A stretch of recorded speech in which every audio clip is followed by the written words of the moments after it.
الحمدللہ رب العالمین الصلاۃ والسلام علی محمد وآلہ طیبین الطاہرین اللہم وفقنا وجمیع المشتغلین بجاہ محمد وآلہ طیبین الطاہرین۔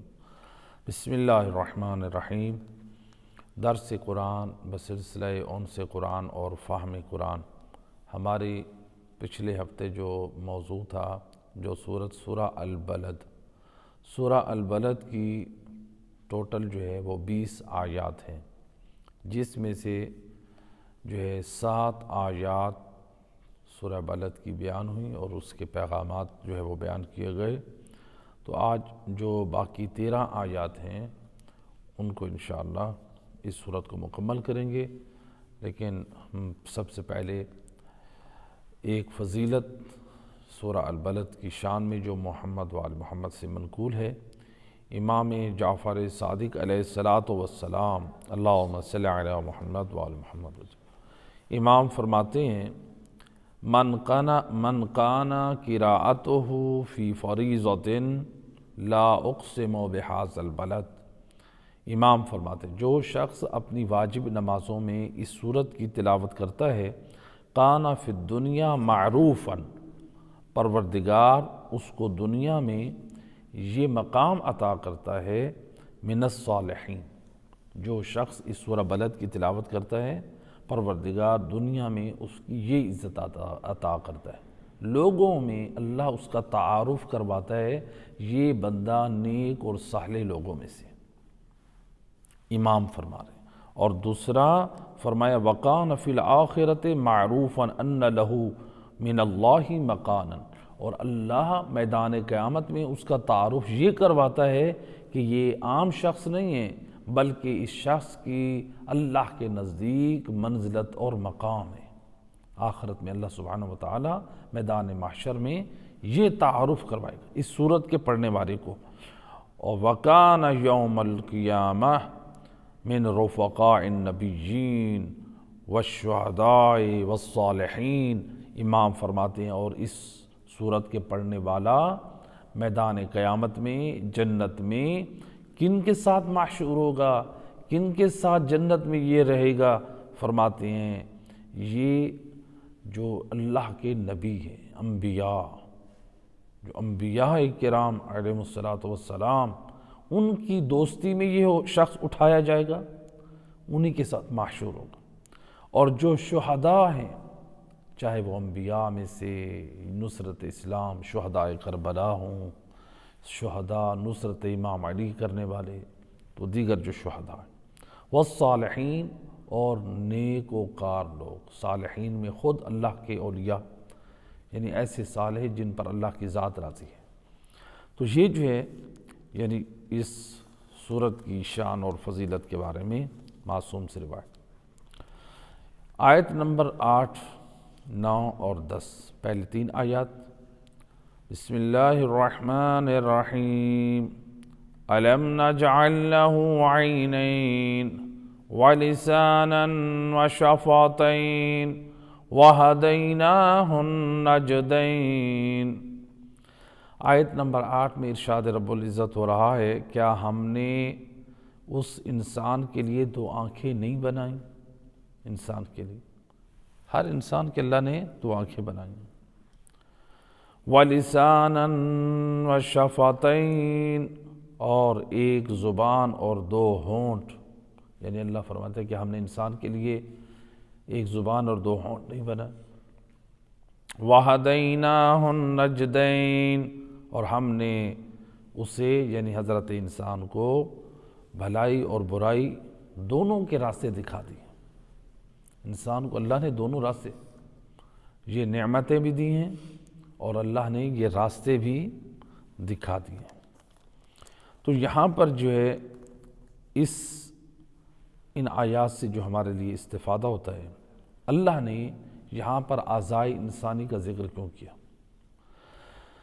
اللہ سبحانہ وتعالی جو ہے انسان کی خلقت کا ذکر کر کے اللہ انسان کو دعوت فکر دے رہا ہے کہ دیکھو انسان کے اندر یہ اتنے اعلیٰ اور عظیم اعضاء، زبان، اللہ نے اس کا جو ذکر کیا ہے، یعنی سب سے پہلے اللہ نے کس کا؟ آنکھوں کا ذکر کیا۔ یہ آنکھیں وہ ہیں کہ انسان کی اگر مثلا کوئی انسان کوئی بات بتاتا ہے تو انسان کو اشتیاق ہوتا ہے، طلب ہوتی ہے کہ میں اس چیز کو دیکھوں، تو اس وقت تک انسان کی چاہت پوری نہیں ہوتی جب تک انسان اس چیز کو دیکھ نہ لے۔ تو جو دیکھنے سے انسان کو فائدہ ہوتا ہے یا انسان کو دیکھنے کی جو چاہت ہوتی ہے وہ بغیر دیکھے وہ چاہت پوری نہیں ہوتی ہے۔ یعنی ایک ایسی عظیم اللہ سبحانہ و تعالیٰ نے یہ نعمتیں ہم کو عطا کی ہیں، آنکھوں کی نعمت۔ کتنے لوگ ہیں آپ لوگوں سے پوچھیں جن لوگوں کے پاس آنکھوں کی نعمت ہے لیکن ان کی آنکھوں کا نور ختم ہو چکا ہے، وہ روتے ہیں، گریہ کرتے ہیں۔ وہ لوگ ہمارے پاس آنکھوں کا نور تھا، اچانک ہماری آنکھوں کا نور ختم ہو گیا۔ خود سوچے انسان، اللہ سبحانہ و تعالیٰ نے یہ جو ہمیں آنکھیں دی ہیں یہ اس کی دی ہوئی نعمت ہے، اور اگر ہم نے اس آنکھوں کی ناقدری کی تو کہیں ایسا نہ ہو کہ ان گناہوں کی وجہ سے یہ نور بصارت ہماری آنکھوں سے ختم ہو جائے۔ یہ اپنے ہمارے بعض گناہ ہوتے ہیں جس کی وجہ سے اللہ کی عطا کردہ نعمتوں میں کوئی نقص آ جاتا ہے، ہم ان کی صحیح حفاظت نہیں کر پاتے۔ ضروری نہیں ہے کہ ہم کہیں کہ ہم تو اس کی حفاظت کرتے ہیں، ہم اس کی کیئر کرتے ہیں۔ آپ معصیت کے ذریعے سے بھی تو اللہ کی جو ہے وہ نعمتوں کا غلط استعمال کر رہے ہیں۔ جب ہم اس سے غلط اللہ کی نعمتوں کا غلط استعمال کر رہے ہیں تو جو دینے والا اللہ ہے کیا وہ راضی ہے؟ جب وہ اللہ راضی نہیں ہے تو پھر ہماری اس آنکھ پہ کیسے رحمت ہو، ہمارے چہرے پہ کیسے رحمت ہو؟ جب رحمت نہیں ہوگی تو پھر ہماری آنکھیں، ہمارا جسم بیماریوں سے محفوظ بھی نہیں ہو سکتا۔ تو لہٰذا ہم اللہ سبحانہ و تعالیٰ سے ہمیشہ امان طلب کریں، عافیت طلب کریں۔ خود روایات میں انسان یہ نہ کہے مجھے آنکھیں مل گئی ہیں، مجھے اعضاء مل گئے ہیں۔ یہ اعضاء، یہ نعمتیں، یہ پروردگار کسی وجہ سے بھی لے سکتا ہے، تو لہٰذا انسان ان نعمتوں کا صحیح استعمال کرے۔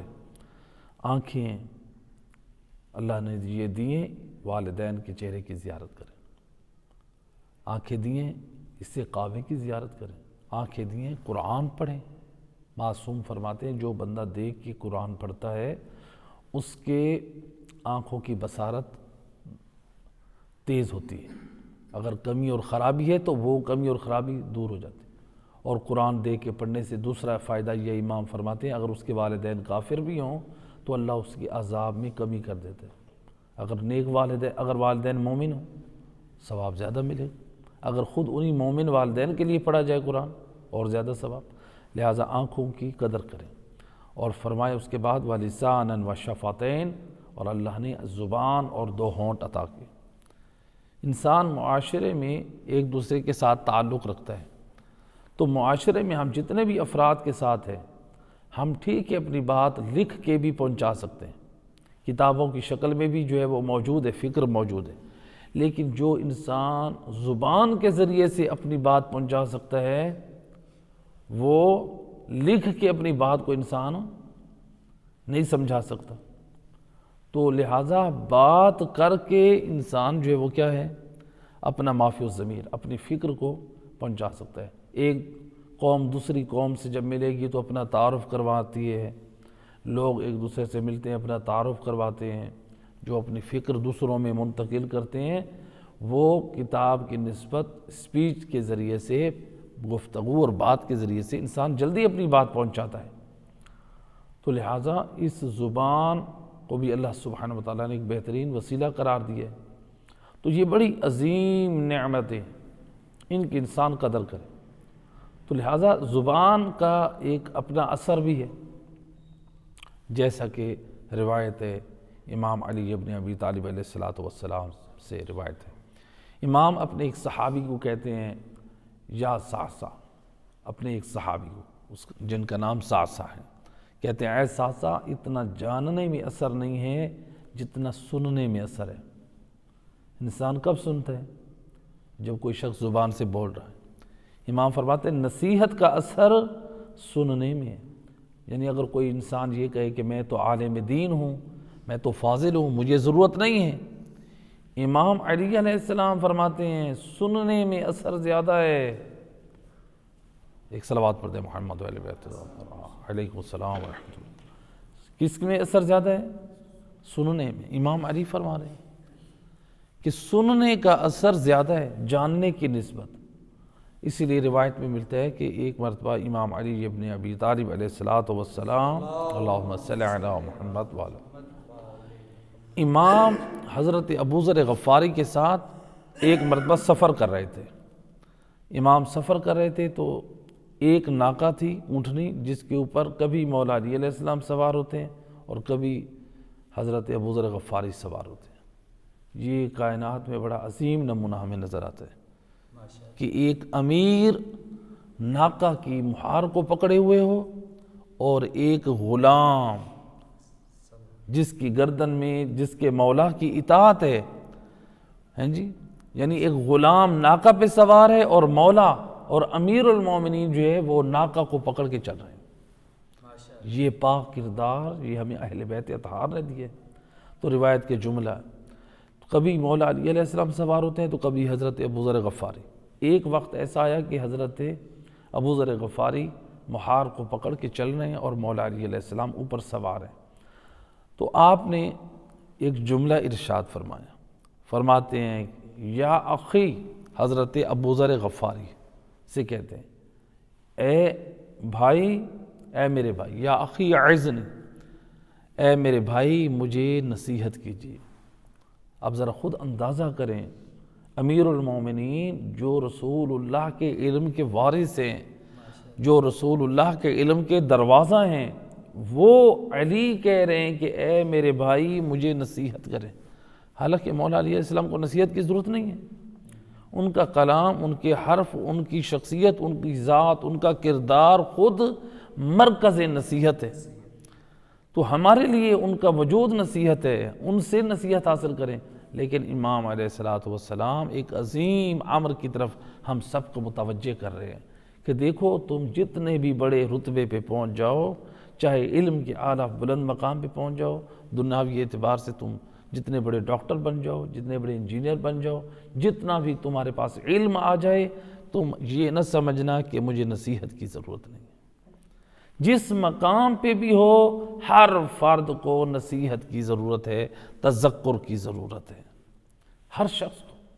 اللہ سبحانہ وتعالیٰ نے پورے قرآن میں یہ بار بار تو مومنوں کو، مسلمانوں کو، انسان کو جو ہے وہ تذکر کی دعوت دی ہے، فکر کی دعوت دی ہے، نصیحت کی بات کی ہے۔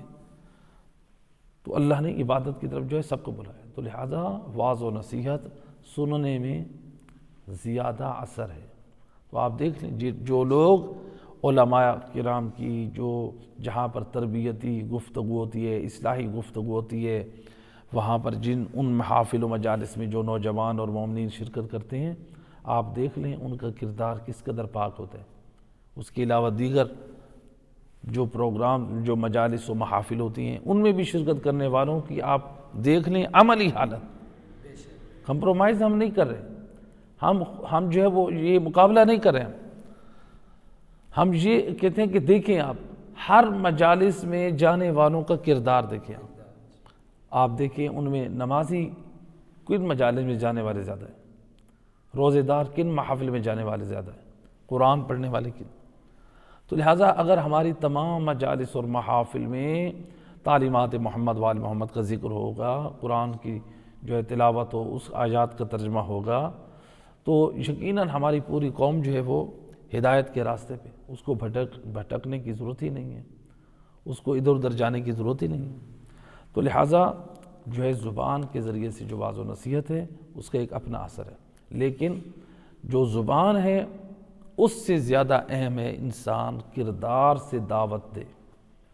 خود امام جعفر صادق علیہ السلام اللہم صلی علی محمد وآل محمد وجل، امام فرماتے کونوا دعاۃ الناس بغیر السنتکم، تم لوگوں کو دعوت فکر دینے والے بن جاؤ، تم لوگوں کو دعوت دین دینے والے بن جاؤ، اللہ کی طرف بلاؤ، قرآن کی طرف بلاؤ، خود محمد وآل محمد کی طرف لوگوں کو بلاؤ۔ تو امام فرماتے ہیں عمل کے ذریعے سے، زبان کے ذریعے سے کم بلانا ہو، اپنے کردار کے ذریعے سے۔ آپ اس دیکھ لیں، اگر والدین بعمل ہوں گے، والدین نمازی ہوں گے، والدین روزے دار ہوں گے، والدین اور اعمال صالح کرتے ہوں گے، اولاد بھی ویسے کرے گی۔ اگر والدین روزہ نہیں رکھتے ماہ رمضان میں، اس گھر کے بچے کیا قرآن وہ روزہ رکھیں گے؟ کبھی نہیں۔ اگر گھر کے والدین نماز نہیں پڑھیں گے، کیا بچے نمازی بنیں گے؟ بچے نمازی نہیں بن سکتے۔ تو لہٰذا یہ والدین جو ہے جب وہ با کردار ہوں گے، باسیرت ہوں گے، تو وہ بچے بھی با کردار اور باسیرت بنیں گے۔ ایک صلوات پڑھے محمد و اہل بیت پر، اللہم صلی علی محمد۔ لہٰذا ادب اور اخلاق کی بات ہو رہی تھی، تو یہاں پر ہمارے پاس روایت ہے معصوم سے۔ امام فرماتے ہیں کہ ان بذوی العقول، یہ روایت خود مولا علی علیہ السلام سے ہے۔ امام اپنے چاہنے والوں کو پیغام اور میسج دے رہے ہیں، فرماتے ان بذوی العقول ان بذوی العقول الحاجت من یحتاج، بعض روایات میں یحتاج، بعض میں من الحاجت الی الادب کما یجمع الزراع الی المطر، تو روایات میں الفاظ کے تھوڑا فرق کے ساتھ، تو لہٰذا ترجمہ دونوں کا مفہوم ایک ہی ہے۔ امام علیہ السلام فرماتے ہیں صاحبان عقل کو ادب و اخلاق کی اس قدر ضرورت ہے جس طرح خشک کھیت کو بارش کے پانی کی ضرورت ہے۔ یعنی انسان اپنے آپ کو علم سے، اخلاق سے، ادب سے انسان اپنے آپ کو بے نیاز نہ سمجھے۔ جتنا بھی صاحبان عقل ہیں ان کو ادب اور اخلاق کی ضرورت ہے۔ نجف اشرف میں ہمارے اساتذہ بیان کرتے تھے کہ یعنی آیت اللہ سستانی کے خود کمرے میں ہفتے میں ایک مرتبہ علماء بیٹھتے ہیں، جو محفل جو ہے وہ ذکر ہوتی ہے، جہاں پر نصیحت کی بات ہوتی ہے، تذکر کی بات ہوتی ہے، وہاں پر بعض مسائل کی طرف متوجہ کیا جاتا ہے، بعض امور میں نصیحت کی جاتی ہے، بعض امور میں جو ہے اصلاح کی جاتی ہے۔ آیت اللہ سستانی نائب امام، اتنے بزرگ، وہ بھی بیٹھ کے اپنے کمرے میں ایک محفل تذکر، وعظ و نصیحت کی ایک محفل ہوتی ہے۔ یعنی دیکھیں نائب امام کے کمرے میں ایک علماء کی بزم، ایک محفل بیٹھتی ہے جس میں وعظ و نصیحت کا ذکر ہوتا ہے۔ ہم جیسے افراد کو کتنی ضرورت ہے؟ ہم جب قم المقدس میں بھی جہاں رہے ہیں تو ہم درس اخلاق میں ہفتے میں 2 دن درس اخلاق ہوتے تھے عمومی، تو درس اخلاق میں شرکت کرتے تھے، تو ایک مسجد میں شرکت کرنے کے لیے جاتے تھے، ایک سید عالم اخلاق درس دینے کے لیے آتے تھے مسجد میں، اس میں علماء درس اخلاق میں شرکت ہوتے تھے، حتیٰ کہ مجھے اچھی طرح یاد ہے کہ آیت اللہ شیخ محمد تقی بہجت جو تھے وہ اس درس اخلاق میں آ کر بیٹھتے تھے۔ جس مسجد میں وہ نماز پڑھاتے تھے وہ اسی محراب میں، اسی نماز والی جگہ پہ وہ بیٹھتے تھے، اور باقی سارے علماء بیٹھتے تھے۔ درس اخلاق، یعنی ایک نائب امام بھی درس اخلاق سن رہا ہے، علماء بھی درس اخلاق سن رہے ہیں۔ تو درس اخلاق، تعلیمات محمد وآل محمد، یہ درس قرآن، اس سے ہمیں فائدہ ہے۔ انسان کو جب یہ روحانی غذا ملتی رہے تو انسان جو ہے، انسان کی اصلاح ہوتی ہے، انسان کے علم میں اضافہ ہوتا ہے، انسان کی بہت ساری گرہیں جو ہیں وہ کھل جاتی ہیں۔ انسان اگر علماء سے دور ہو جائے، علم سے دور ہو جائے، تو اس دین کا نقصان نہیں ہے، انسان اپنا نقصان کرے۔ صلوات پڑھے محمد و اہل بیت۔ اللہم صلی علی محمد و آل محمد۔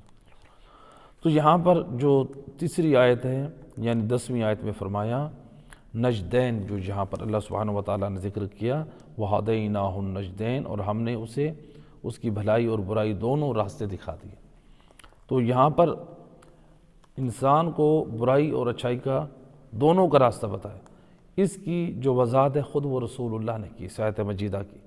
سید الرسول حضرت محمد مصطفیٰ صلی اللہ علیہ وآلہ وسلم فرماتے ہیں، یا ایہا الناس، فرماتے ہیں کہ اے لوگو، ہما نجدان، یہ جو اللہ سبحانہ وتعالیٰ نے فرمایا نا ہدیناہ النجدین، آپ نے فرمایا ہما نجدان، یہ دو راستے ہیں، نجد الخیر و نجد الشر، ایک بھلائی کا راستہ ہے اور ایک برائی کا راستہ ہے۔ کما، پھر اس کے بعد آپ نے فرمایا فما جعل نجد الشر احب الیکم من نجد الخیر۔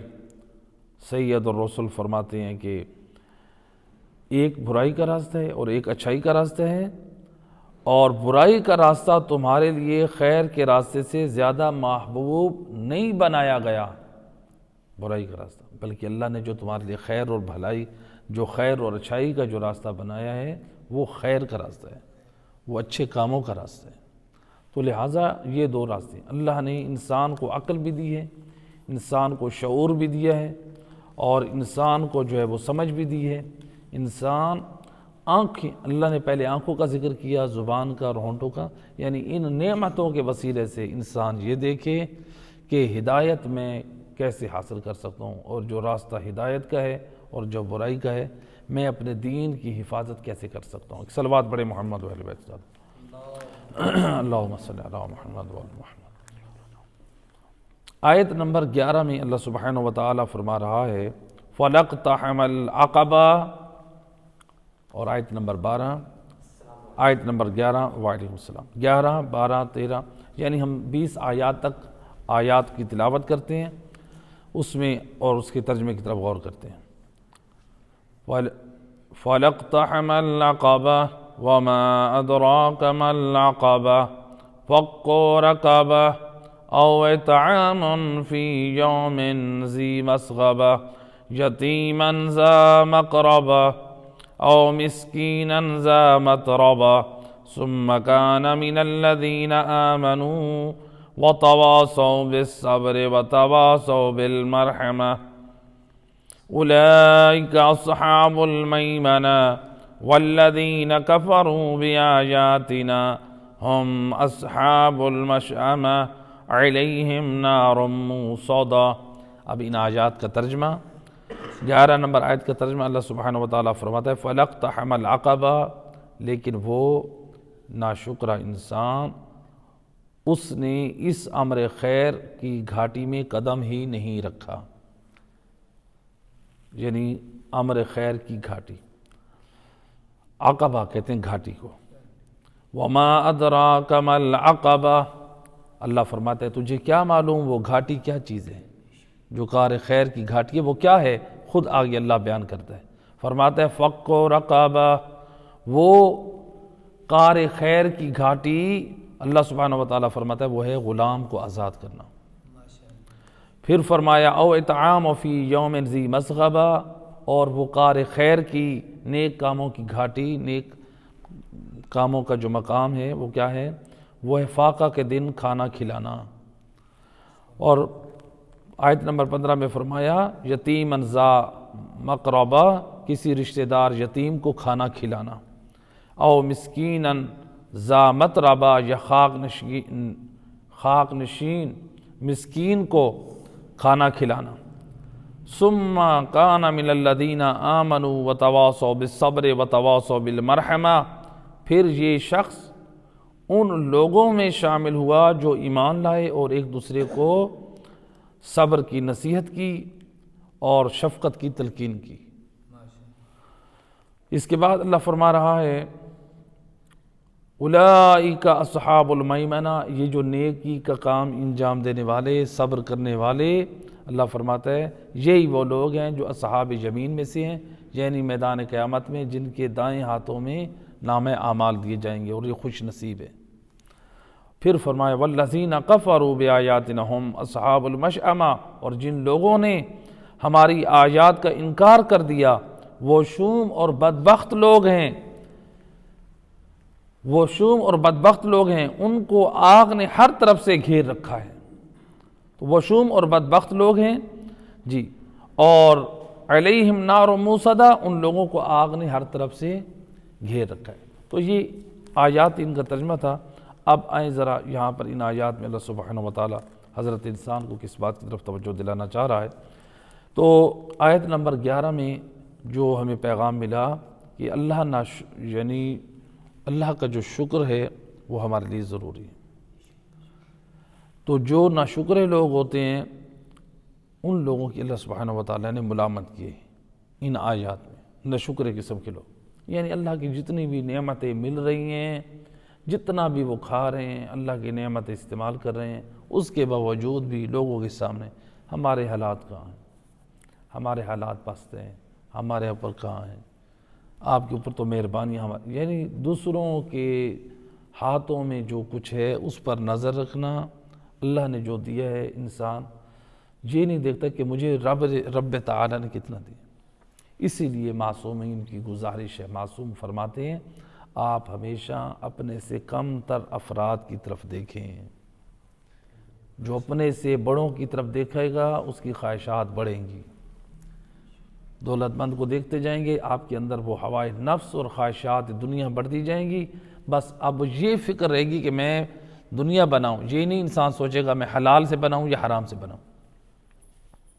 جب انسان اپنے سے کم افراد کی طرف توجہ کرے گا، دیکھے گا، انسان یہ دیکھے گا وہ تو پست ہے، اس کے پاس تو کھانے کے لیے کچھ نہیں ہے، پہننے کے لیے کچھ نہیں ہے، رہنے کے لیے کچھ نہیں ہے، اللہ نے مجھے عزت سے کھانا بھی دیا ہے، اللہ نے عزت سے پہننے کے لیے بھی دیا ہے، اللہ نے عزت سے مجھے مال بھی دیا ہے۔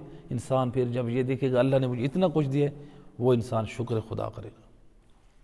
اس لیے حکم ہے ہم اپنے سے پست کم والے لوگوں کی طرف دیکھیں کہ ان کے پاس کیا ہے اور کیا نہیں ہے، اور پھر انسان یہ دیکھے کہ اللہ نے مجھے کیا دیا ہے، پھر انسان اللہ کا شکر ادا کرے۔ ورنہ اگر ہم دنیا داروں کی طرف دیکھتے رہیں تو ہماری خواہشات بڑھتی جائیں گی اور جس سے ہم دین کا دامن چھوڑ بیٹھیں گے۔ تو لہٰذا یہاں پر جو ہے شکر گزار ہونا چاہیے، اللہ کی راہ میں خرچ کرنا۔ دیکھیں ہمارے پاس جو ہے ائمہ ہدی علیہ الصلوۃ والسلام کی جو پاک سیرت ہے، ملتا ہے کہ امام زین العابدین علیہ الصلوۃ والسلام، اللہم صلی علی،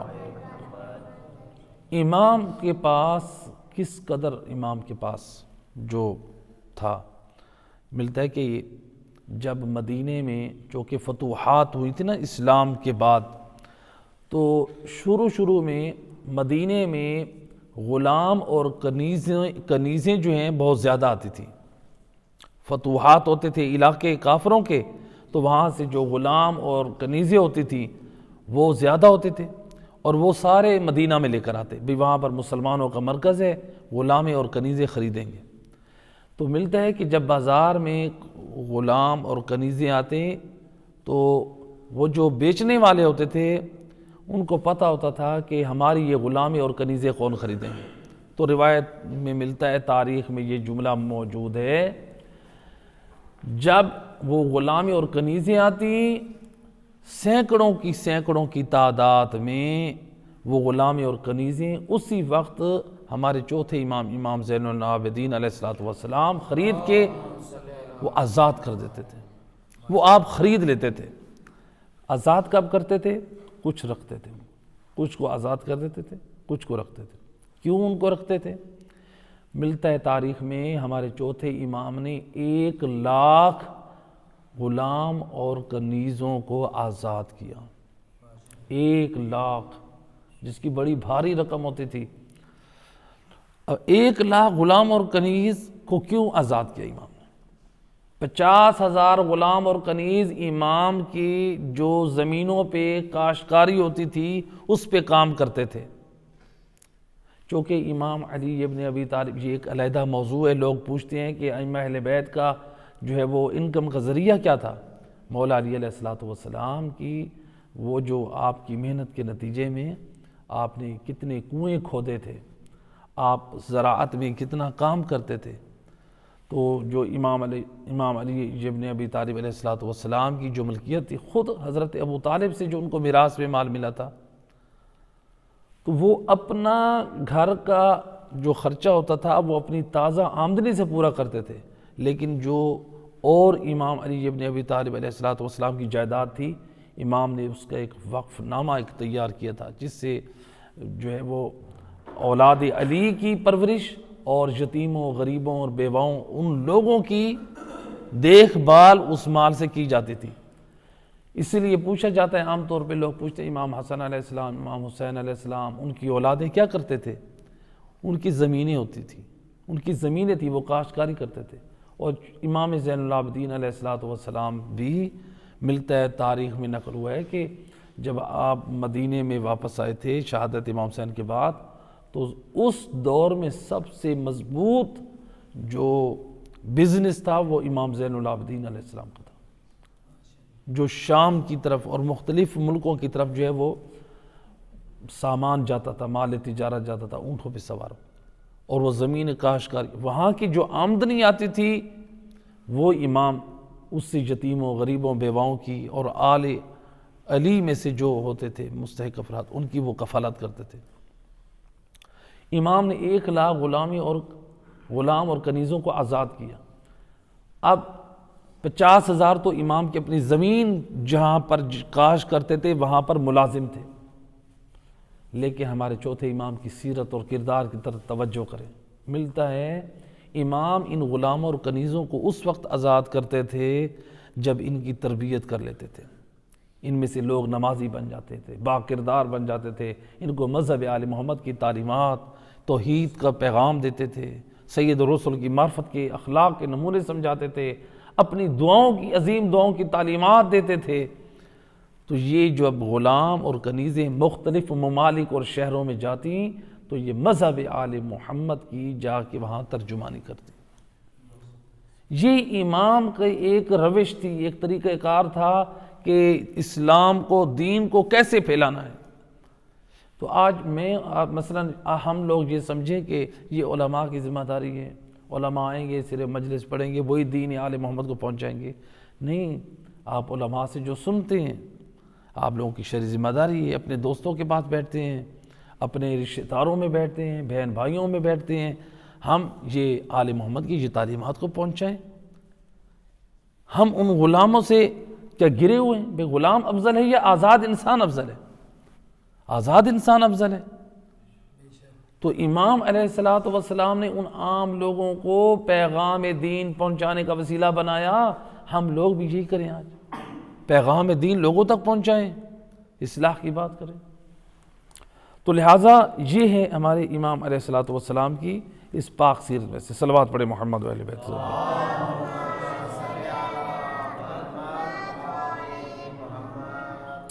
تو لہٰذا یہاں پر جو ہے اللہ سبحانہ و تعالیٰ نے یہ جو قسمیں کھائی ہیں پہلے، اور پھر اس کے بعد فرمایا کہ یتیموں کو کھانا کھلانا، مسکینوں کو کھانا کھلانا ہے جی، تو یعنی یہ ایک گھاٹی ہے۔ تو کیسے اس کو گھاٹی کا نام دیا گیا ہے؟ چونکہ انسان کے لیے دشوار ہے، انسان اپنے مال میں سے کچھ مال خرچ کرے، لوگوں کو کھلائے، اللہ کی راہ میں دے۔ لوگوں کے پاس حوصلہ نہیں ہوتا ہے، بھی ہم نے اتنی محنت سے جمع کیے، ہم نے بنایا، اب ہم اس کو کیسے لوٹا دیں؟ کہا کہ یہ بھی ایک گھاٹی ہے، یعنی آپ جنت میں جانے کے لیے یہ ایک گھاٹی ہے۔ بعض روایات سے جو استفادہ ہوتا ہے اس گھاٹی سے مراد کیا ہے؟ جو اللہ سبحانہ و تعالیٰ نے جس گھاٹی کا قرآن میں ذکر کیا ہے، اس گھاٹی سے مراد کیا ہے؟ کہا کہ وہ اصل میں خود ایک گھاٹی ہے، یعنی جو لوگ انفاق فی سبیل اللہ کرتے ہیں، یتیموں اور غریبوں اور مسکینوں کو کھانا کھلاتے ہیں، تو وہ اس گھاٹی کو کراس کر کے پھر جنت میں جائیں گے میدان قیامت میں۔ تو اس گھاٹی کے دو طرح کے معنی ہو، ایک یہ کہ بھئی ایک قسم کی ایک گھاٹی ہے، گھاٹی سمجھتے ہیں وہ ہوتے ہیں نا، جیسے مثلا بھئی ایک ایسی جگہ ہے جہاں سے اس کو کراس کرنا مشکل ہے، نیچے مثلا ایک گڑھا ہے جی، ایک ایسی جگہ پہ آپ ہیں جہاں سے چھلانگ لگا کے آپ کو دور پہنچنا ہے، ایک ایسے محفوظ مقام پہ آپ کے لیے جانا مشکل ہے۔ تو کہا کہ یعنی یہ گھاٹی ہے، یہ بھی ایک گھاٹی ہے، انسان کے لیے مشکل ہے کہ اپنے مال میں سے غریبوں پہ، یتیموں پہ، فقیروں پہ صرف کرے۔ تو بہرحال یہ دو معنی تھے اس میں یہ ہوتے ہیں۔ یہاں پر ہمارے پاس روایت ہے، رسول خدا صلی اللہ علیہ وآلہ وسلم، اللہم صلی علی محمد وآلہ، روایت کے جملے ہیں کہ ایک شخص ہے رسول اللہ کی خدمت میں اور آ کر عرض کی، یا رسول اللہ مجھے کوئی ایسا عمل تعلیم دیں جس کے وسیلے سے میں جنت میں جا سکوں، کوئی ایسا عمل ہو۔ آج ہم لوگ یہ کہتے ہیں کہ ہم کوئی ایسا عمل کوئی ہمیں مل جائے، معلوم ہو جائے، جس سے ہمارے لیے جنت میں جانا ہمارے لیے یقینی ہو۔ رسول اللہ بھی یہی فرماتے ہیں کہ کوئی ایسے عمل کی تعلیم دیں کہ جس سے جنت میں جانا میرے لیے کیا ہو، یا رسول اللہ میرے لیے جنت میں جانا یقینی ہو جائے، کوئی ایسا عمل نہیں۔ ظاہری بات ہے جب رسول اللہ کے پاس آیا ہے تو وہ ایسا عمل لینا چاہتا ہے جس سے جنت میں جا سکتا ہے۔ سید الرسل نے اپنے خزانے سے کیا تعلیم فرمایا ان کنت اکثرت الخطبہ لقد عرضت المسئلہ، اگرچہ تو نے ایک چھوٹی سی بات کی ہے، تو نے سوال بہت چھوٹا سا کی ہے، یعنی بات تو نے مختصر کی ہے، لیکن جو تو نے بات پوچھی یہ بہت بڑی ہے۔ یعنی تو نے کہا کہ مجھے کوئی ایسا عمل بتائیں جس کے ذریعے سے میں جنت میں چلا جاؤں، بات تو تم نے مختصر کی ہے لیکن بولنے میں، لیکن بات تیری میں وزن اس کا زیادہ، یہ بات بہت بڑی ہے۔ تو اس کے بعد سید الرسل نے آپ نے فرمایا، اس شخص کو دیکھ کے فرمایا اعتق النسمہ وفق الرقبہ۔ سید الرسل فرماتے ہیں کہ غلاموں کو آزاد کر اور ان کی گردنوں سے غلامی کا طوق نکال دے اور ان کو رہائی دلا۔ تو راوی کہتا ہے کہ میں نے کہا یا رسول اللہ، یہ آپ نے دو لفظ بولے ہیں، آپ نے فرمایا اعتق النسمہ وفق الرقبہ، یا رسول اللہ ان دونوں سے مراد ایک نہیں ہے، ان دونوں سے مراد تو ایک ہی ہے، یعنی اعتق النسمہ وفق الرقبہ، ان دونوں کا مفہوم تو ہم یہی سمجھتے ہیں کہ غلاموں کو آزاد کریں۔ تو امام علیہ الصلوۃ والسلام سید الرسل نے کیا جواب دیا؟ سید الرسل فرماتے ہیں کہ یہ جو میں نے تجھے کہا ہے یہ دو چیزیں اصل میں، فرماتے ہیں رسول اللہ پہلے سے مراد اعتق النسمہ، اس سے مراد یہ ہے کہ تم غلام کو مستقل طور پر آزاد کرو، پورے غلام کو۔ اعتق النسمہ سے کیا مراد ہے؟ پورا غلام خرید کے تم آزاد کرو۔ وفق الرقبہ، اس سے مراد یہ ہے کہ تم اگر پورے کا پورا غلام آزاد نہیں کر سکتے تو کسی کے ساتھ مل کے پیسے جمع کر کے غلام کو آزاد کر دو، یہ مراد ہے۔ ایک مرتبہ کہ اگر تمہارے پاس حیثیت ہے پورا پیسے خرچ کر کے غلام آزاد کر دو، اگر وہ نہیں ہے تو پھر تھوڑے پیسے دے کے کسی اور کے ساتھ مل کے غلام آزاد کرو، اس کا بہت بڑا ثواب ہے۔ اس کے بعد رسول اللہ نے فرمایا اگر تمہارے لیے یہ ممکن نہیں تو پھر تم کیا کرو؟ جیسے اب اس دور میں غلاموں کا زمانہ نہیں، سید الرسل نے، اب ہم میں سے بھی کوئی کہہ سکتا ہے کہ یہ تو بڑا عظیم ثواب ہے، رسول اللہ نے اس کو فرمایا کہ جنت میں جانے کا عمل یہ ہے کہ غلام کو آزاد کر۔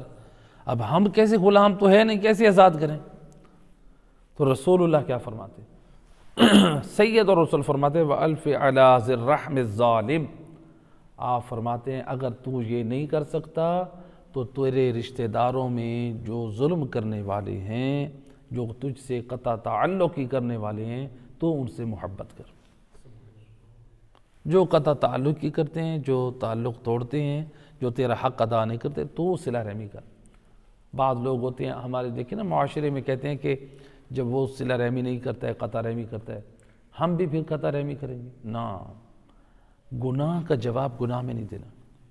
ایک شخص خود گناہ کبیرہ انجام دے رہا ہے، اگر قطع رحمی کر رہا ہے، دین ہمیں یہ نہیں کہتا کہ ہم بھی قطع رحمی کریں۔ ہر شخص نے خود اپنی اللہ کی بارگاہ میں جواب دینا ہے۔ اگر کوئی قطع رحمی کر رہا ہے تو ہمیں حکم نہیں ہے ہم بھی قطع رحمی کریں، ہم صلہ رحمی کریں۔ قطع رحمی کا جواب قطع رحمی سے نہیں دینا، قطع رحمی کا جواب صلہ رحمی دینا۔ عام طور پہ ہوتے ہیں گھروں میں بہنیں بھائی ناراض ہوتے ہیں، تو ایک نے بولنا چھوڑ دیا تو دوسرا بھی بولنا چھوڑ دیا، ایک نے آنا چھوڑ دیا تو دوسرے نے بھی آنا چھوڑ دیا۔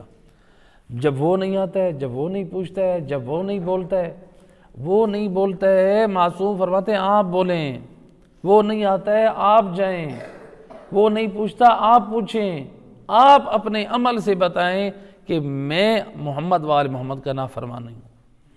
تو لہٰذا معصوم فرماتے ہیں کہ تم ان لوگوں سے صلہ رحمی کرو جو تمہارے رشتہ داروں میں سے جو ظلم کرنے والے ہیں۔ فرمایا فَإِن لَمْ يَكُنْ ذَلِكَ، فرماتے ہیں کہ اگر کوئی تمہارے لیے ایسا بھی نہیں ہے کہ صلہ رحمی کا موقع، مثلا تمہارے رشتہ داروں سے سب سے صلہ رحمی ہے، تو پھر فرمایا فَاطْعِمِ الْجَائِعِ، پھر بھوکے لوگوں کو، جو ضرورت مند بیچارے بھوکے ہیں، ان کو کھانا کھلاؤ۔ سید رسول بتا رہے ہیں، پوری تفصیل سمجھا رہے ہیں، غلام آزاد نہیں کر سکتے، ناراض مومنین سے صلہ رحمی کرو، ان کے ساتھ بھی کوئی ایسا موقع نہیں ہے، جو بھوکے لوگ ہیں بیچارے، جو تنگ دست ہیں، جن کے پاس کھانے کے لیے کچھ نہیں ہے، ان کو کھانا کھلاؤ، و اس کے ظمآن، اور جو پیاسے ہوں بیچارے ان کو پانی پلاؤ۔ پانی پلانا یہ خود بہت بڑا اجر و ثواب ہے۔ بعض اوقات یہ ہوتا ہے کہ مثلا مثال کے طور پہ کسی کے گھر بجلی چلی گئی، لائٹ موٹر خراب ہو گئی، ہمسایوں نے کہا ہمیں پانی چاہیے، ہمارے پاس حوصلہ نہیں ہوتا ہے۔ ایک مسلمان ہے ہمارے پڑوس میں، ایک مومن ہے، ضرورت کے تحت آپ ان کو پانی دیں۔ ہاں ایسا بھی نہ ہو، یعنی اگر کسی مثال کے طور پہ ہمیں ضرورت پڑ سکتی ہے، مثال کے طور پہ ہمارے گھر میں موٹر خراب ہو گئی ہے، ہمارے گھر میں پانی نہیں ہے، ہم پانی لینے چلے جائیں دوسروں کے گھر سے، دوسروں کے گھر سے گئے، ہم تو کہیں کہ ہم سارا پانی لے کر آ جائیں، اب ہم کافی موٹر بھی چلاتے رہیں، مثلا بجلی کا بل ہے، ٹھیک ہے ہم اتنا پانی لیں جس سے ہماری ضرورت پوری ہو جائے، مثلا ہم وضو کر کے نماز پڑھ سکیں، گھر میں مثلا ہم سالن بنا سکیں، آٹا گوندا جا سکے، جو ضرورت تقاضا کر رہی ہے، یعنی ایسا مومن دوسروں کے حق پہ اس طرح سے وہ نہ ہو جائے قابض کہ وہ راضی نہ ہو۔ اگر وہ ہمیں معلوم ہے کسی طرح سے وہ دلی طور پر راضی نہیں ہے، ہم اس سے پانی لے رہے ہیں، فقہا فرماتے ہیں اس پانی سے وضو جائز نہیں ہے، آپ کی نماز باطل ہے، اس پانی سے آپ کے لیے استعمال کرنا جائز نہیں ہے، تو لہٰذا ان چیزوں کا خیال رکھنا چاہیے۔ تو لہٰذا پیاسی شخص کو پانی پلانا چاہیے، اور آپ نے فرمایا اگر یہ بھی ممکن نہیں ہے، مثلا ایسا مورد نہیں ہے، بھوکے اور پیاسے بھی نہیں ہیں، تو نے ان کو بھی سیراب کر دیا، فرمایا پھر امر بالمعروف کرو اور نہی عن المنکر کرو۔ جی ہم دیکھیں خود ہم اپنی نسلوں میں، اپنے جوانوں میں، اپنے خاندان میں، رشتہ داروں میں ہم کام کر رہے ہیں۔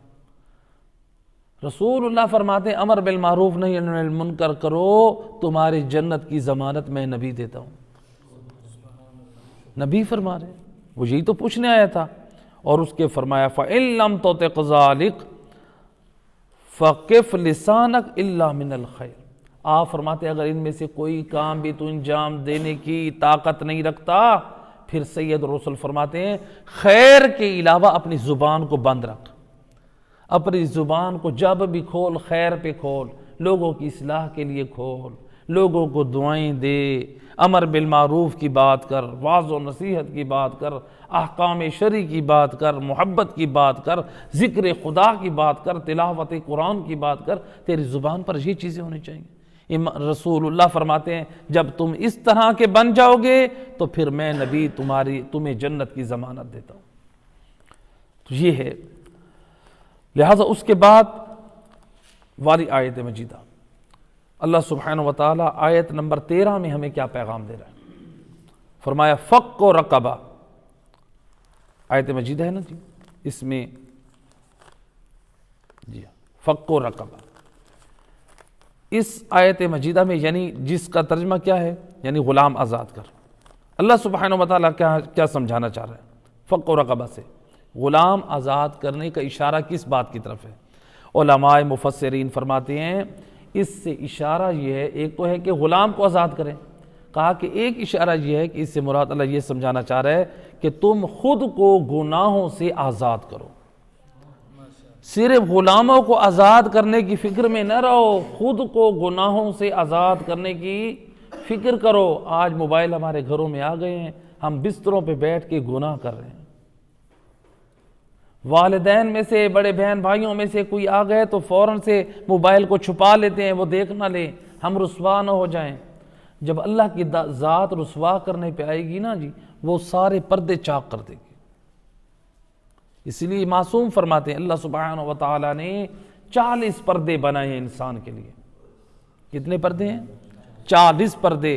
جب انسان گناہ کرتا ہے ایک پردہ چاک کر دیتا ہے، پھر گناہ کرتا ہے پھر پردہ چاک کر دیتا ہے، پھر گناہ جب کرتا جاتا ہے، جب 40 پردے چاک ہو جاتے ہیں، اللہ کی طرف سے یہ فرشتے کہتے ہیں اے مہربان اللہ، اس نے سارے پردے چاک کر دیے۔ دیکھیں اللہ کی محبت، دیکھیں پروردگار فرماتا ہے اے فرشتو اب اپنے پروں سے اس کے عیبوں کو چھپا لو۔ خدا کس قدر مہربان ہے، کتنا اپنے بندوں سے محبت کرتا ہے، میرا بندہ ذلیل نہ ہو، رسوا نہ ہو۔ اے فرشتو پھر بھی اس کے عیبوں کو چھپا لو، لیکن معصوم فرماتے ہیں کہ جب وہ اپنی حد سے اور باہر نکل جاتا ہے، گناہوں پہ گناہ کرتا جاتا ہے، تو فرشتے بھی جب اس کو تکلیف ہونے لگتی ہے وہ کہتے ہیں بار الہ یہ شخص تو بے حیا ہو گئے، اس کو تو پرواہ نہیں ہے، یہ کیا کر رہا ہے اور لوگ کیا کہہ رہے ہیں اس کے بارے میں۔ پھر آواز قدرت آتی ہے، فرشتو اب بے شک اپنے پروں کو ہٹا لو۔ جب اس کو اپنی عزت کی پرواہ نہیں ہے، یہ لوگوں میں کھلے عام اس طرح سے گناہ کر رہا ہے، جب یہ اپنی عزت کو محفوظ نہیں رکھنا چاہتا پھر مجھے بھی پرواہ نہیں اس کی عزت۔ تو لہٰذا انسان دیکھے موبائل کا غلط استعمال کریں، اپنی اولاد کی ایمان کی فکر کریں۔ آج کے زمانے میں ٹک ٹاکس آ گئے ہیں، نوجوان لڑکیاں ہوں لڑکے ہوں، موسیقی اور گانے کے اوپر ایسے سٹائل بنا کر ان کو شیئر کرنا، پھر سٹیٹس لگانا، یہ شرعاً حرام ہے۔ اور افسوس کی بات یہ ہے کہ وہ لوگ جو اپنے آپ کو دیندار گھرانوں سے نسبت دیتے ہیں، ان کے گھروں میں بھی یہ بے حیائی اور بے غیرتی کے یہ سارے کام انجام دیے جا رہے ہیں۔ صرف چادروں کا سروں پہ پہن لینا یہ حیا نام نہیں ہے کہ عورت کہے کہ میں نے سر پہ پردہ پہن لیا میں حیا دار بن گیا، وہ کر لیے تو فاحشہ عورت کی طرح تو ایک اس کے گانے پہ اپنی ویڈیو بنا کر سٹیٹس پہ لگا لے، یہ کس دین نے اجازت دی ہے؟ یہ اسی طرح سے نوجوان وہ اپنے گانے کے سٹیٹس لگا لے، اپنے فیس بک پہ لگا لے، واٹس ایپ پہ لگا لے، یہ کس دین نے اجازت دی ہے؟ یعنی ہم گناہ کر کے لوگوں کو دکھا رہے ہیں یہ دیکھو یہ گناہ ہے۔ پھر ہم کہتے ہیں کہ میرا فلاں عزت نہیں کرتا۔ اللہ کے بندہ تو نے اپنی کام ایسے کیے، اللہ کی بارگاہ میں تو عزت کے لائق نہیں ہے، لوگ تیری عزت کیسے کریں؟ جو بندہ اپنے بدعمالیوں کی وجہ سے اللہ اور محمد و آل محمد کی بارگاہ میں عزت کے لائق نہیں ہے، اس کو لوگوں سے عزت کی امید رکھنی چاہیے؟ قطعاً نہیں رکھنی چاہیے، وہ تو خود اپنے آپ کو ذلت اور رسوائی کی طرف لے کر گیا ہے۔ تو لہٰذا انسان اپنا دامن جو ہے وہ گناہوں سے بچا کر رکھے۔ تو یہاں پر جو ہے ایک صلوات پڑھے محمد و اہل بیت ذات اللہ صلی۔ گناہوں سے اپنے آپ کو آزاد کرنا، لہٰذا اب یہاں پر ہمارے پاس ایک روایت ہے امام جعفر صادق علیہ الصلوۃ والسلام اللہم صلی علی، جس میں امام نے یہ بتایا ہے کہ یہاں پر انسان اپنے آپ کو اللہ کے عذاب سے آزاد کرے۔ فق و رقبہ سے کیا مراد ہے؟ اللہ کے عذاب سے آزاد کرے، یعنی اللہ کی اطاعت کو بجا لائے، اس کے عذاب سے اپنے آپ کو آزاد کرے۔ روایت ہے امام فرماتے ہیں الناس کلہم عبید النار، امام فرماتے ہیں تمام لوگ جہنم میں جائیں گے۔ کہاں جائیں گے؟ امام فرماتے ہیں تمام لوگ جہنم میں جائیں گے، الا مگر کچھ لوگ خوش نصیب ہیں جو جہنم سے بچ جائیں گے۔ پہلے فرمایا تمام لوگ جہنم میں جائیں گے، جہنم سے کون بچیں گے؟ فرماتے ہیں الا من دخل فی طاعتنا و ولایتنا، خوش نصیب وہ ہے جہنم کی آگ سے وہی بچے گا، وہی محفوظ رہے گا جو ہماری طاعت اور ہماری ولایت کے قلعے میں داخل ہو گیا۔ امام فرماتے جہنم سے بچنے کا جو طریقہ ہے وہ فقط ایک ہی ہے، جس کے دل میں ہم آل محمد کی ولایت اور محبت ہوگی اور اس کے وجود میں ہم آل محمد کی پاک سیرت ہوگی، وہی مومن بچ سکتا ہے، ورنہ اور کوئی بھی نہیں بچ سکتا۔ امام فرما رہے ہیں، فیصلہ امام نے کر دیا ہے۔ قرآن کی تفسیر وارث قرآن نے اپنی زبان سے کر دی ہے کہ جہنم سے اگر کوئی بچ سکتا ہے تو وہ ہماری ولایت اور محبت اور ہماری طاعت کی وجہ سے ہو بچ سکتا ہے۔ اور اس کے بعد آپ نے فرمایا فقد رقبتہ من النار، ہیں جی، اور فقد فک رقبتہ من النار والعقبہ ولایتنا، آپ نے فرمایا اور جو انسان کی گردن کو جہنم سے آزادی دی گئی ہے وہ اس وجہ سے ہماری ولایت اور محبت اور اطاعت کی وجہ سے، والعقبہ ولایتنا، آپ نے فرمایا جو دشوار گھاٹی ہے جس سے گزرنا ہے وہ ہماری ولایت ہے، ہماری ولایت پر جو ہوگا وہی کامیاب مومن ہے، ہماری محبت پر ہوگا اور ہماری اطاعت پر ہوگا۔ تو لہٰذا یہ جو ہے اس میں امام نے ولایت اور محبت کی بات کی ہے، گویا ذمہ داری کی طرف متوجہ کرتی ہے۔ آیت نمبر 14 میں اللہ سبحانہ وتعالیٰ نے کہا ہے کہ تم جو ہے مسکینوں کو یعنی بھوکے لوگوں کو کھانا کھلاؤ۔ اس میں اس آیت میں اشارہ ہے جو قحط سالی کا زمانہ ہے، جب قحط ہوتا ہے تو اس وقت تم ضرورت مندوں کو بھوکوں کو کھانا کھلاؤ۔ تو جس کے بارے میں روایت ہے کہ من اشبع جائعا فی یوم صغب ادخلہ اللہ یوم القیامہ من باب من ابواب الجنہ۔ معصوم اللہ کے رسول فرماتے ہیں جو شخص کسی بھوکے کو کھانا کھلائے گا اللہ سبحانہ و تعالی اس کو قیامت کے دن جنت کے دروازوں میں سے ایک دروازے سے داخل کرے گا۔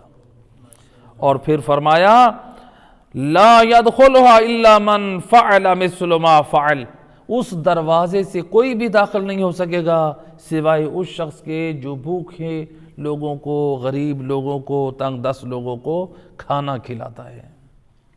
یہ ہے وہ دروازہ، صرف ان لوگوں کے لیے، خوش نصیبوں کے لیے خاص ہے۔ تو ملتا ہے ہمارے پاس روایت ہے کہ ایک مرتبہ حضرت موسیٰ علیہ السلام نے، نبی خدا نے اللہ سبحانہ وتعالیٰ سے التجا کی، اے کریم مہربان اللہ، جنت میں میرا محل اور مقام کیا ہے؟ بہت بڑا سوال ہے۔ اللہ کی طرف سے آواز ہے، موسیٰ تو یہ پوچھنا چاہتا ہے جنت میں تیرا محل اور مقام کیا ہے؟ تو پہلے یہ بتا کہ تو نے میرے لیے کیا کیا؟ تو جنت میں اپنا مقام جاننا چاہتا ہے؟ تو پہلے یہ بتا تو نے میرے لیے کیا کیا؟ روایت کے جملے حضرت موسیٰ کہتے ہیں، اے پروردگار، میں نے تیرے لیے قیام کیا، میں نے تیرے لیے رکوع کیے، میں نے تیرے لیے سجود کیے، میں نے تیری عبادت کی، میں نے تیری تسبیح کی، میں نے تیرے لیے روزے رکھے، میں نے تیرے لیے جو ہے تیرا ذکر کیا، یہ تیرے لیے کیے میں نے۔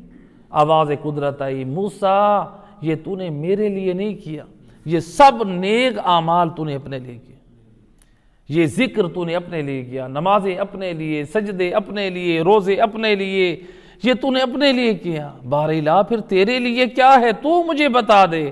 آواز قدرت ہے، موسیٰ کسی بھوکے کو کھانا کھلانا یہ میرے لیے، کسی پیاسے کو پانی پلانا یہ میرے لیے ہے، کسی بے لباس کو لباس پہنانا یہ میرے لیے ہے، کسی ضرورت مند کی ضرورت کو پورا کرنا یہ میرے لیے ہے۔ کیوں؟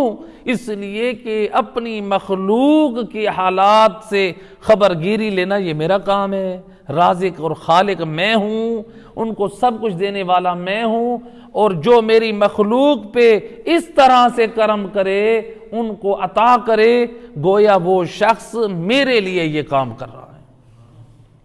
تو لہٰذا اپنے ارد گرد نگاہ رکھیں، جو مومنین ہوں، رشتہ داروں میں سے ہوں، مستحق ہوں، جب اطلاع ملتی ہے تو واقعاً دل دکھتا ہے کہ بعض گھروں میں مثلاً کھانے کے لیے کچھ نہیں ہوتا ہے، بعض ایسے لوگ بھی ہوتے ہیں جن کے گھروں میں کچھ نہیں ہوتا ہے، یعنی آج ایسے گھر بھی ہیں جو اچار کے ساتھ روٹی کھا رہے ہیں، جو چٹنی کے ساتھ روٹی کھا رہے ہیں۔ ذرا ہم دیکھیں، اگر ہمارے گھروں میں سالن بچ جائے اور ہم اسے کوڑے دان میں پھینک دیں، قیامت والے دن حساب دینا پڑے گا۔ آپ اس کھانے کو محفوظ رکھیں، جو ضرورت مند ہیں آپ کے پڑوس میں کوئی بھی ہو، آپ یہ دیکھیں مسلمان ہو، حتیٰ کہ اگر آپ کے پڑوس میں کوئی کافر بھی بھوکا ہے، آپ انسانیت کے ناطے اس کی بھی آپ ہیلپ کریں۔ انسانیت ہو سکتا ہے آپ کے اس پاک اخلاق اور کردار کی نسبت وہ نان مسلم، وہ کافر بھی آپ کے دین اور اسلام کو سیکھ لے۔ محبت سے قریب کریں، اخلاق سے اپنے قریب کریں، جیسے محمد وآل محمد نے کیا ہے۔ مسلمانوں کو اپنے قریب کریں۔ مومنوں کے اور بھی زیادہ حقوق ہیں۔ مومن ہمارے ارد گرد اطراف میں رہ رہا ہو، ضرورت مند ہو، اور وہ ہم اس کی خبر گیری نہ کریں، تو لہٰذا ان چیزوں کی طرف ہمیں توجہ کی ضرورت ہے۔ اپنے گھر میں ان فضول چیزوں کو ضائع نہیں کرنا چاہیے، اس لیے فقہا فرماتے ہیں، آغا سستانی کا بھی اور فقہا کا فتویٰ ہے، جو آپ کے گھروں میں جو پرانی چیزیں ہیں، لباس ہے، دوسری چیزیں ہیں، آپ ان کو ایسے پھینک نہ دیں ردی کی ٹوکری میں، ان کو ضائع نہ کر دیں۔ آغا سستانی اور فقہا فرماتے ہیں جو قابل استفادہ چیزیں ہوں آپ فقراء کو، ضرورت مند لوگوں کو صدقے کی نیت کر کے دے سکتے ہیں۔ بعض لوگوں کے اندر ہوس اور لالچ ہوتی ہے، عام طور پہ یہ عورتوں میں آ جاتی ہے کہ پرانے کپڑے ہیں، یہ میں پاکستان یعنی یہاں کے ماحول کی، ہو سکتا ہے کہ کسی اور جگہوں پہ، بعض جگہوں پہ جو دیکھا گیا مشاہدے میں، پرانے کپڑے ہوئے تو ان کو کیا کیا، جمع کیا، وہ جو برتن، وہ پلاسٹک کے برتن اور جو دوسرے برتن بیچنے والا آتا ہے اس کو پرانے کپڑے دے کے وہ برتن خریدے جاتے ہیں۔ یہ ایک ہوس اور لالچ ہے۔ آپ کسی سوٹ کو کسی غریب کے گھر میں، نمازی کے گھر میں دیں، وہ پہن کے نماز پڑھے، کتنا ثواب ہے۔ یہ کیوں نہیں تربیت کرتے ہم اپنی بیویوں کی، اپنی بیٹیوں کی، اپنے اولادوں کی؟ یہ تربیت کیوں نہیں کرتے ہم پرانا کپڑے کے لیے ہم کہتے صرف ہر چیز سے ہم سوچ رہے کہ ہمیں یہ فائدہ پہنچ جائے، قبر میں فائدہ نہیں سوچنا۔ دنیا میں چاہتے ہیں ہماری پراپرٹی بن جائے، ہمارے پاس پیسہ ہو، ہمارے پاس کاروبار ہو، وہ سارا کس کے لیے کر رہے ہیں؟ دوسروں کے لیے کر رہے ہیں، اپنی قبر کے لیے کچھ کر رہے ہیں، اپنی آخرت کے لیے کچھ کر رہے ہیں۔ تو لہٰذا اس کے بارے میں بھی سوچنا چاہیے۔ ایک صلوات پڑھے محمد وحید بیٹھتا ہوں۔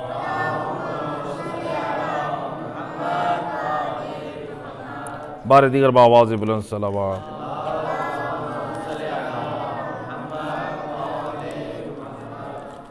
لہٰذا آیت نمبر 15 میں اللہ سبحانہ وتعالیٰ نے یتیم رشتہ داروں کو کھانا کھلانے کی تاکید کی ہے، اور آیت نمبر 16 میں اللہ تعالیٰ نے خاک نشین فقراء مساکین افراد کے ساتھ جو ہے وہ ان کی خدمت گزاری کی تاکید کی ہے۔ تو لہٰذا ان فقراء اور ضرورت مندوں کی جو ہے وہ خدمت میں بڑا اجر و ثواب ہے۔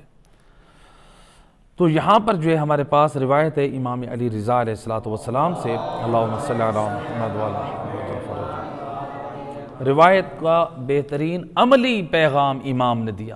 روایت ہے کہ امام علیہ السلام کے گھر میں جب کھانا بنتا تھا تو امام اس دسترخوان کے ساتھ ایک بڑی سینی، ایک تھال سا رکھوا دیتے تھے، کنیز یا غلام کو کہتے تھے اس میں سے اچھا اچھا کھانا سارا نکال لو۔ جب وہ نکال لیتے امام علیہ السلام حکم دیتے جا کے مدینے میں، جہاں پہ بھی امام کا گھر تھا، جا کے یہ کیا کرو، یہ غرباء اور مستحق لوگوں میں اس کھانے کو تقسیم کر دو۔ اور پھر امام علیہ السلام جب یہ تقسیم کرتے تو آپ فرماتے فَلَقْتَحَمَ الْعَقَبَةَ، تو امام علیہ السلام فرماتے کہ یعنی اپنی گردن کو آزاد کرنا چاہتے ہو تو یعنی ہم اس طرح سے، اگر کسی گھاٹی کو ہم کراس کرنا چاہیں، ایک مشکل اور دشوار گھاٹی، تو اس طرح سے کر سکتے ہیں۔ یعنی انسان اپنے گھر میں اچھی چیزیں ہیں وہ اللہ کی راہ میں دے کے پروردگار کی خوشنودی حاصل کرے۔ آیت نمبر 17 جس میں اللہ سبحانہ وتعالیٰ نے صبر کی تلقین کی ہے، اس میں اللہ سبحانہ وتعالیٰ صبر کی تلقین کر رہے ایمان والوں کو، اور انہی کو اللہ سبحانہ وتعالیٰ نے کامیابی کا تمغہ دیا ہے، اور انہی کے بارے میں فرمایا کہ یہ وہ لوگ ہیں جن کے دائیں ہاتھ میں نام اعمال دیا جائے گا۔ چونکہ قیامت والے دن انسان دو حالتوں میں آئے گا، جب آئے گا تو اس کی یا تو دائیں ہاتھ میں نام اعمال دیا جائے گا یا انسان کے بائیں ہاتھ میں نام اعمال دیا جائے گا۔ جن کے دائیں ہاتھ میں دیا جائے گا وہ صاحب ایمان، وہ صبر کی تلقین کرتے ہیں جی، تو اللہ سبحانہ وتعالیٰ نے ان کو پسند کیا ہے۔ دیکھیں کس طرح ہمیں صبر کے ساتھ رہنا چاہیے اور ایمان کے اوپر رہنا چاہیے۔ اللہ سبحانہ وتعالیٰ نے اس آیت مجیدہ میں ہمیں صبر کی تلقین جو ایمان والوں کو کی ہے۔ روایت میں جملے ہیں کہ ایک شخص کچھ کھانا لے کر آیا رسول اللہ کی خدمت میں، سید رسول کی خدمت میں کھانا لے کر آیا، یا رسول اللہ یہ کھانا ہے۔ اب یا رسول اللہ آپ تناول فرما لیں، یہ کسی کو دے دے۔ روایت کی جملہ ہے اب سید رسول وہ کھانا کھا چکے ہیں۔ رسول اللہ فرماتے ہیں کہ یہ کھانا ایک غلام کو دیا، کہا کہ اس کھانے کو جا کے مدینے کی فلاں ایک غریب عورت ہے، وہ بیوہ عورت ہے یا چھوٹے بچے اس کے ساتھ ہے، غریب تنگ دست عورت ہے، کہا کہ یہ کھانا جا کے اس غریب عورت کو دیا۔ وہ غلام لے کر کھانا گیا اس مومنہ عورت کے دروازے پہ، اس کو سلام کیا، اس نے جواب دیا، کہا کہ رسول اللہ کو میرا سلام دے اور کہیں کہ رسول اللہ کو یہ پیغام دے دے۔ وہ شخص آیا غلام رسول اللہ کی خدمت میں، کہتے یا رسول اللہ، وہ خاتون کہتی ہے الحمدللہ ابھی 10 دن کا راشن میرے گھر میں موجود ہے، آپ یہ کسی اور مستحق اور ضرورت مند کو کھانا دیں۔ روایت کی جملہ ابھی اس واقعہ سے پہلے ایک شخص آیا تھا رسول اللہ کی خدمت میں، آ کر کہتا ہے یا نبی اللہ، میرے گھر میں گندم جو سٹور کی ہوئی ہے وہ 7 ماہ پوری ہوگی لیکن 5 ماہ نہیں ہوگی، مجھے بڑی پریشانی ہے کہ وہ میرے 5 مہینے کیسے گزریں گے، بہت پریشانی ہے۔ اب یہ اس پریشانی میں بیٹھا ہے، وہ مومن آ کر کھانا دیتا ہے، رسول نے اس خاتون کے پاس بھیجا، خاتون کیا کہتی ہے؟ یا رسول اللہ وہ 10 دن کا راشن موجود ہے، آپ کسی اور کو دیں۔ رسول اللہ فرماتے ہیں جاؤ آپ جا کر سلمان محمدی کو دے کر آؤ۔ حضرت سلمان کے پاس جب پہنچے وہ خدمت رسول میں آ گئے، یا نبی اللہ درود و سلام ہو، میں الحمدللہ اب سیر ہو چکا ہوں، تو رات تک کا کھانا میرے پاس موجود ہے، یعنی رات کا کھانا بھی میرے گھر موجود ہے۔ یا رسول اللہ جو اللہ صبح کا سورج میرے لیے طلوع کرے گا وہی میرے رزق کا انتظام کرے گا، آپ یہ کھانا کسی اور کو دیں۔ یہ کس قدر اللہ کے اوپر بھروسہ اور توکل ہے۔ حضرت سلمان محمدی جب انہوں نے دے دیا تو اب مولا علی علیہ السلام موجود ہیں، سید الرسل کو چونکہ کھانا دیا گیا تھا، اب سید الرسل چاہتے ہیں اس محفل میں، اور جانتے ہیں کہ علی میرے کردار اور تعلیم کا وارث ہے، امت کو بھی پیغام دینا چاہتے ہیں، فرماتے ہیں اے علی یہ کھانا تم رکھ لو، نبی دے رہے ہیں، اے علی تم رکھ لو۔ مولا علی کیا فرماتے ہیں؟ اللہ اکبر، فرماتے ہیں یا رسول اللہ میں علی سیر ہو چکا ہوں، جو رب مجھے رات تک زندہ رکھے گا وہی میرے رزق کا انتظام بھی کر دے گا۔ اللہم صلی علی جو رب مجھے رات تک زندہ رکھے گا وہی میرے رزق کا انتظام کرے گا۔ سید الرسل نے اب صحابہ اور لوگوں کی طرف دیکھ کے فرمایا یہ ہے حقیقی توکل اور اللہ پہ بھروسہ۔ اے لوگو علی سے سیکھو اللہ پہ توکل اور بھروسہ کیسے کرنا ہے۔ اللہ کا شکوہ نہ شروع کر دیں، اللہ تعالیٰ کی جو ہے وہ نہ شکری نہ شروع کر دیں، بلکہ اللہ کا ہر حال میں شکر کریں اور صبر کے ساتھ جو ہے ہم کام لیں۔ صلوات پڑھیں محمد و اہل بیت پر۔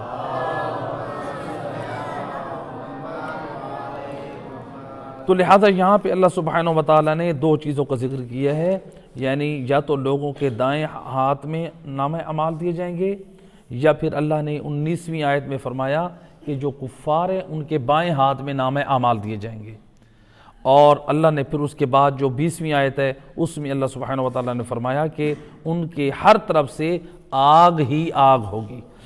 اب مومن وہی کامیاب ہے جس کے دائیں ہاتھ میں، اور بد نصیب وہ ہے کہ جس کے نام اعمال بائیں ہاتھ میں۔ روایت معصوم فرماتے ہیں جب میدان قیامت میں انسان کی بدعمالیوں کی وجہ سے انسان کے نام اعمال کو اس کے بائیں ہاتھ میں دیا جا رہا ہوگا، وہ اس وقت اس کی دنیا میں عادت ہوگی، وہ ہر کام سے پہلے پڑھتا ہوگا بسم اللہ الرحمن الرحیم، تو جب اس کو دینے لگیں گے وہ پڑھے گا بسم اللہ الرحمن الرحیم۔ جب وہ یہ پڑھے گا اللہ کی طرف سے خطاب ہوگا میرے فرشتو یہ اب بھی مجھے رحمان اور رحیم کہہ رہا ہے، یہ ابھی بھی مجھے نہیں اس نے بھلایا، میں نے اس کی اس عمل کی برکت اور بدولت اس کو میں نے معاف کر دیے، اب اس کا نام اعمال دائیں ہاتھ میں دے دو۔ تو میدان قیامت میں ایسا بالکل نہیں ہو سکے گا جس کی بدعمالیوں کی وجہ سے نام اعمال بائیں ہاتھ میں دیا گیا، انسان وہاں پر کہے کہ میں دائیں ہاتھ میں پکڑ لوں، وہاں پر انسان اس قدر مجبور، اللہ کی طرف سے جو دے دیا ہے بس اس سے کوئی بھی لے نہیں سکتا۔